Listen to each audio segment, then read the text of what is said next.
하나님 말씀 나홈서 2장입니다.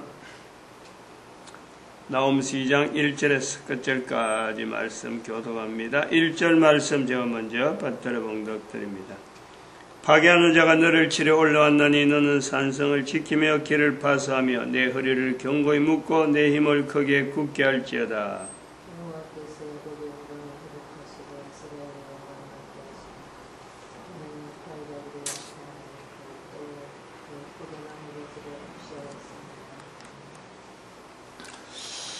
(13절에) 있는 말씀, 만군의 여호와의 말씀.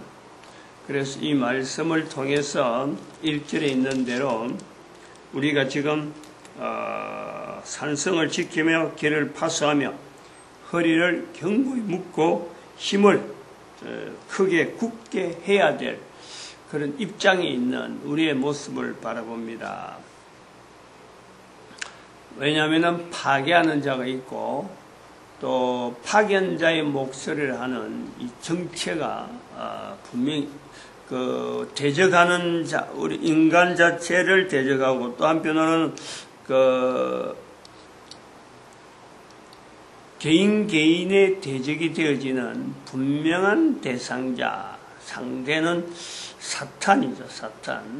사탄의 존재를 지금 여기서 사탄이다 라고 하지 않지만 우리는 예수님을 통해서 사탄의 정체를 분명히 인식하고 그 사탄이 영영 죽거나 사라지는 존재가 아니면서 인간들이 존재하는 한, 인간들이 코를 숨을 쉬면서 이 땅에 단 한 명이라도 있는 동안에는 이 사탄은 여전히 우리들에게, 인간들에게 하나님에 의해서 지어진 인간이지만은 하나님을 생각지 않게 만드는 일에 하나님에게 돌아가지 못하게 인정하지 못하게 만드는 분명한 존재로서의 그 파견자의 목소리, 파괴하는 자 하는 요 위치가 주어져 있다는 겁니다.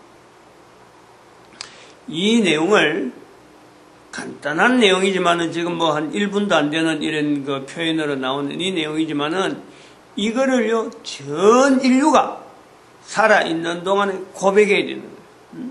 살아있는 동안에.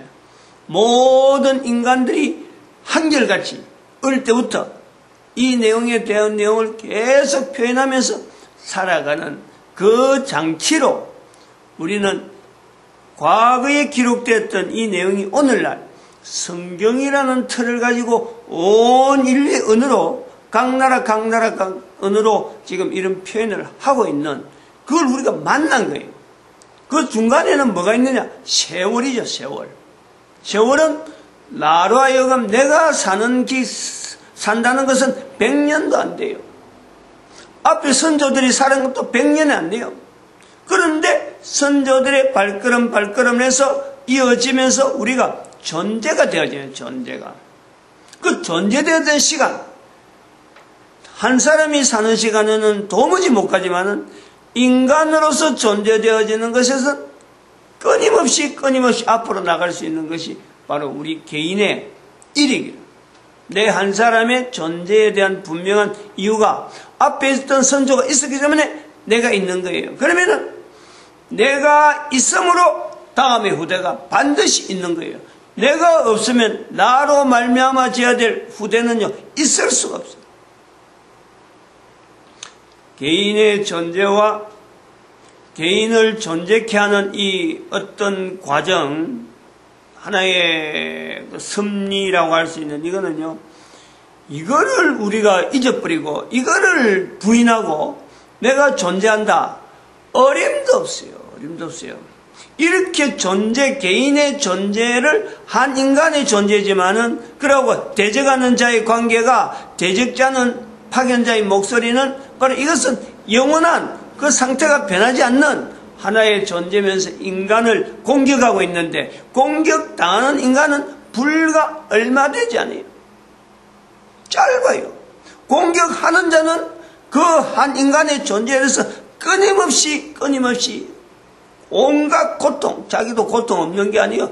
어마어마한 고통을 당하면서 지금 인간을 공격해야 되는 그 존재, 사탄,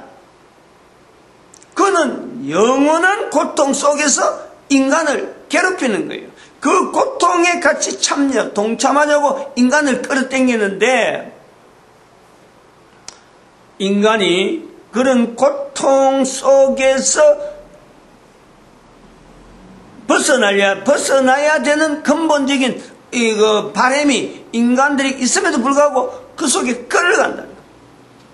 사탄의 파견자의 목소리를 통해서 우리가 내 살아있는 동안에도 벌써 그런 것을 체험할 수 있어요.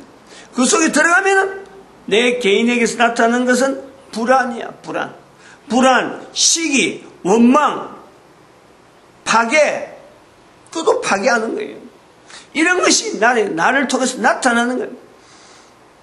이런 것이 섞여서 인간의 살아가는 삶이 계속되어지는데, 그 인간의 존재, 얇은 어떤 개인은 정말 열인데, 그를 공격하는 사탄은 어마어마한 능력을 가졌는데, 그럼을 불구하고 제한된 환경 속에서 사탄의 제한된 내용을 가지고 인간을 공격하니까 인간이 그나마 죽지 않으면서 남아있으면서 자손들을 퍼뜨리면서 지금 계속해서 존재되어지는 거예요.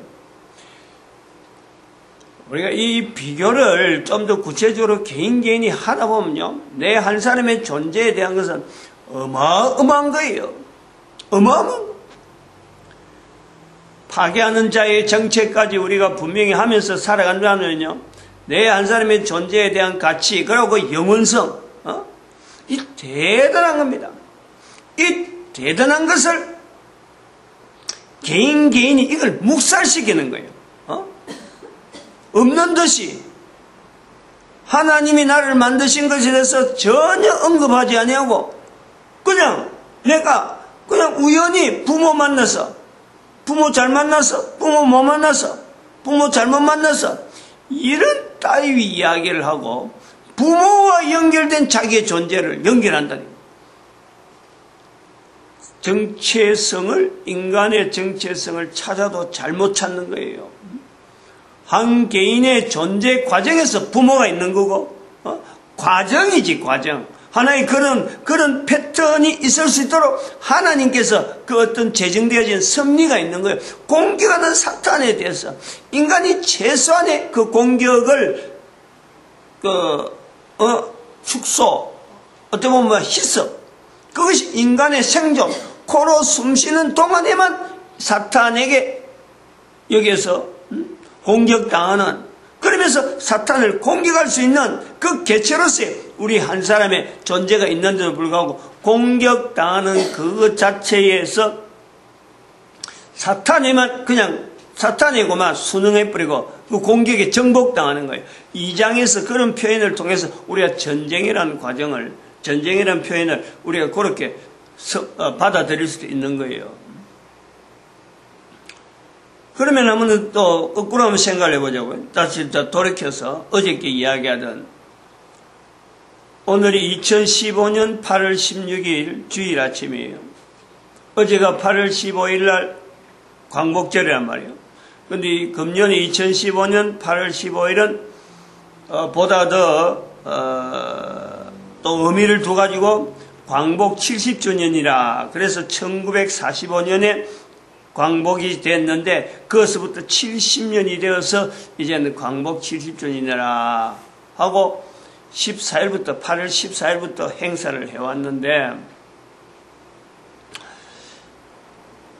작년 2014년 8월 14일 이걸 언급을 해야 돼요.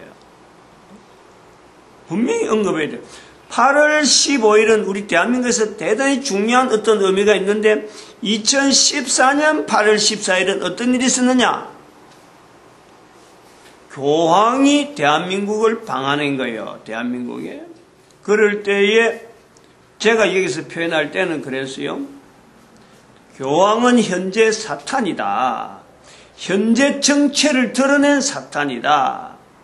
계시록에 있는 말씀에서 20장에 있는 말씀에 20장 이전에 1000년 동안 이제는 사탄이 묵히는데, 바로 그 사탄의 능력 자체가 제한되는, 묵히는데 정체는 묵히는 것 때문에 그 능력이 묵히는 것 중에 하나가, 능력 중에 하나가 인간에게서 그 사탄의 정체를 감추는 건데, 묵히는 지금 1000년 동안 묵히는 때가 됐기 때문에 사탄이 정체를 드러내는 것이 바로 교황을 통해서 드러낸다라는 표현을 했어요.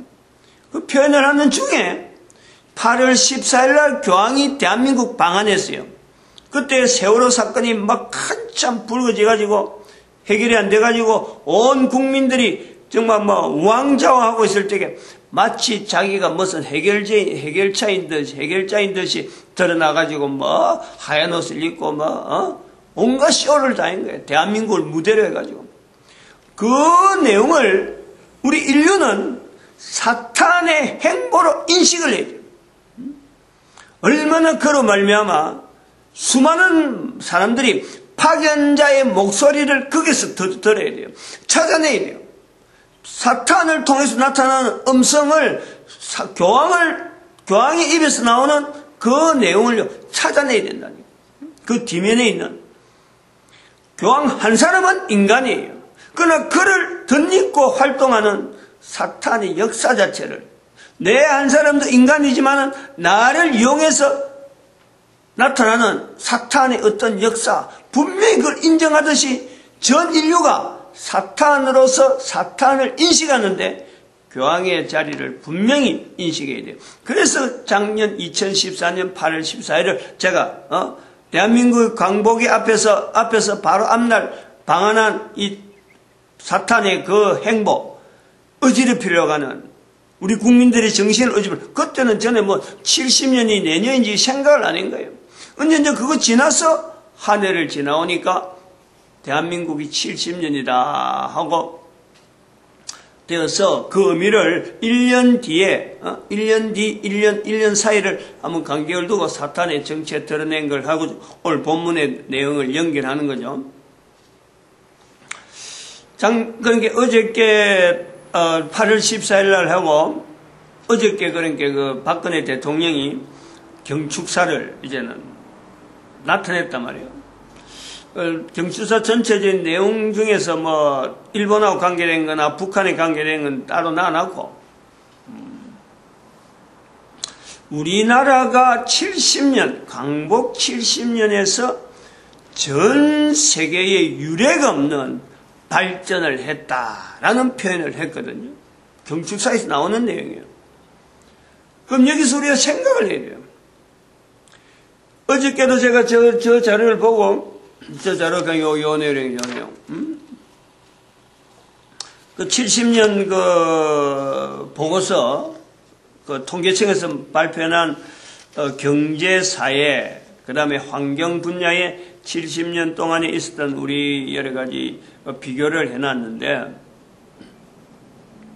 그 중에서 경제 부분에 전 세계에 있는 한 300나라가 넘어요. 이 나라 중에서 국가 단위로 GDP가 1조 달러를 넘는 나라가 전 세계 15나라다. 즉, 이 나라의 규모에서 전 세계 경제가 돌아간다라고 봐도 과언이 아닌 거예요. 70년 된 우리 대한민국이 광복 70년이 됐는데 이 나라 전 세계 15개 안에 들어가는 1조 달러를 넘는, 그 중에서 우리는 13번째라. 이 나라에 들어간다. 50년, 광복 50년, 광복 70년 돼서 우리 사회, 경제사회가 결국 경제로 돌아가는 강은 한 50년밖에 안 되죠. 이런 사회에서 전 세계 1조 달러가 들어가는 나라, 요 개념이란 말이에요. 이렇기 때문에 유례가 없다는 거예요. 앞으로도 없어요. 앞으로도 이런 기록을 남길 나라가 없어요. 나라 단위에서. 유일하게 중국이 한 50년 돼가지고 경제해가지고 우리하고 비슷하게 중국도 지금 10조 달러 이렇게 하고 세계 지금 GDP는 1위가 되어지는 17조 달러가 되어지는 미국을 이어서 중국이 2위 되는데 중국은 철저하게 인구에 비례한 인구에 그 나라 인구가 13억 인구가 되니까 우리한테 비교하면 한 26배가 많아요. 26배나 많은 나라가 10조 달러를 했다는 거예요. 인구로 비례하면은 중국은 우리하고 너무 차이가 나는 거예요. 중국은 한 인구로 비례하면 14위 정도밖에 안 돼요. 15명, 15나라 중에서. 그럼 우리는 8위야, 8위. 우리 앞선다니까. 연역, 경제활동을 시작한 연역으로 비교해도 어느 나라에 비교되지 않고 앞으로 발전되어질 이런 어떤 성장으로 되어질 때로 볼 때라도 어느 나라에도 뒤지지 않는 가장 유력한 경제 성장을 할 수 있는 나라가 대한민국이에요.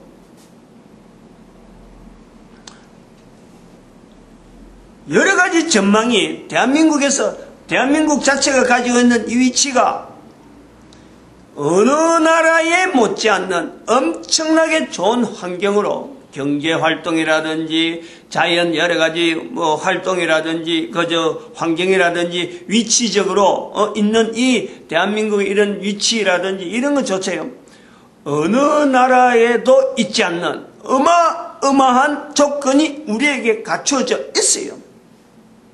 그럼 여기서 봐요.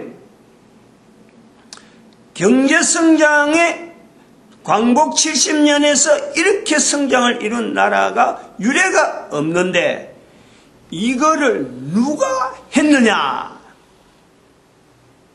지금 현재 대한민국에 있는 국민들 중에서 4,800만, 5천만이라 하더라도 5천만 인구 중에서 이 내용에 대한 하나님이 하셨다. 즉 내 한 사람의 존재가 하나님의 존재로 부모로부터 내가 존재되어지는 것이 아니라 부모를 과정을 해서 하나님의 창조에 의해서 내가 이 땅에 지금 존재하고 있다. 이것이 같은 숫자에 같은 거예요. 같은 내용이에요. 우리가 지금 대한민국 인구 중에서 이 내용을 하나님이 하셨다. 광복 70년 만에 하나님이 하셨다라고 고백하는 거나 내 한 사람의 존재가 인간에 의해서 되어지는 이 과정을 통해서 파괴하는 자에 대한 하나님의 하나의 대응 방법으로서 나를 이 땅에 보내셔서 내가 거기서 힘을 굳게 하고 튼튼하게 해서 대항할 수 있는 한 인격체로서의 이 땅에 존재케 하신 하나님의 섭리를 고백하는 사람 동의한 거예요. 요 동일한 내용을 가져야 앞으로 그럼 대한민국이 어떻게 될 거냐, 어떤 방향으로 날 거냐, 여기에 대한 대한민국의 방향에 대한 어떤 힘의 근거 하나님이 하셔야만 되지.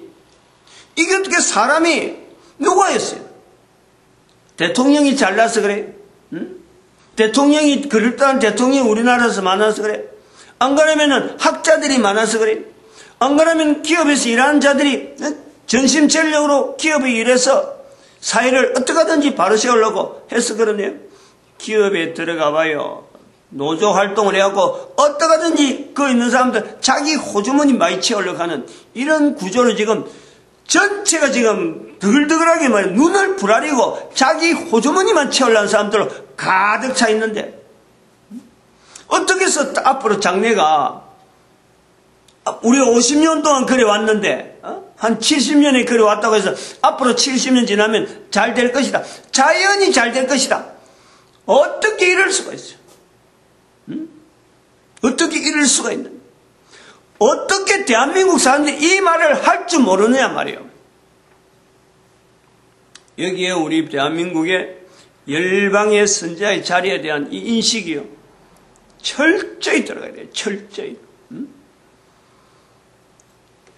대한민국의 대통령이 광복 70주년을 맞이해서 역사에 유례없는 이 엄청난 일을 했다. 제가 그 데이터를 이미 보여준 거예요. 자료를 통해서 내 나름대로 이렇게 정리를 해서 이 내용은 누구든지 이 관점을 가지고 하려면 다 찾을 수가 있어요. 다 정리할 수 있어. 이런 생산 연도라든지 생산에 대한 역사의 이력을 이걸 미처 다들 잘 모를 수도 있지. 근데 이거 찾아보면 데이터는 다 있어요. 아무도 근거도 없는 내용을 내 마음대로 임의로 한 건 아니란 말이에요. 그럼 이건 역사라니까. 200년 지나고 700년 지나고 1000년 지나고 1500년, 이태리 같은 경우 1500년, 이미 지금 현재 가는 경제활동에는요 전부 다 추락이에요. 미국 같은 경우는 가장 앞서서 리드하는 것 같은데 이제는 생산 능력 자체를 가지고 있는 근본적으로 있는 인간의 존재 그 자체를 부인하는 그런 미국으로 이제는 바뀐 거예요. 그것이 있으면서 대한민국 2015년 8월 15일 날 강복 7일조에 나오기 때문에 미국의 역할은 이제는 바뀐다. 그럼 대한민국 온다. 대한민국 온데 대한민국 혼자서는 도무지 안 된다. 일본과 중국과 더불어서 우리의 근본적인 홍익인간의 발상이 되어지는 만주 땅, 우리의 원래적인 고향이에요. 고향. 대한민국의 본토라 할 수 있는 것이 만주 땅이라니까. 그 만주국을 하든지 어떤 간에 이름 부르든지 일본이 그걸 썼는데 거기에서 새3국이 연합으로 해서 전 세계 인류에 이제는 하나의 홍익인간을 발현하는 이 엄청난 일이 주어져 있다. 이런 어떤 포부가 말이에요. 우리 대한민국에 있는 거예요. 대통령은 그런까지 말 못하지만 여기서는 이야기를 할 수 있단 말이에요. 그런 구조로 열방의 선지자의 자리가 분명한데 입에서 누가 이 일을 했느냐? 앞으로 어떻게 하겠느냐? 분명한 하나님의 섭리 가운데 하나님을 나타내는 거기서 우리가 튼튼해져야 되고 만군의 여호와의 말씀에 이 말씀 앞에 다른 어느 나라보다도 충실하게 참 겸손한 자세로 나아가야 될 것이 우리 민족이 지금 현재 당면에 있는 문제는 거기서부터 우리가 출발해야 된다 보고 있는 거예요. 마칩니다. 기도드립니다. 할렐루야. 함께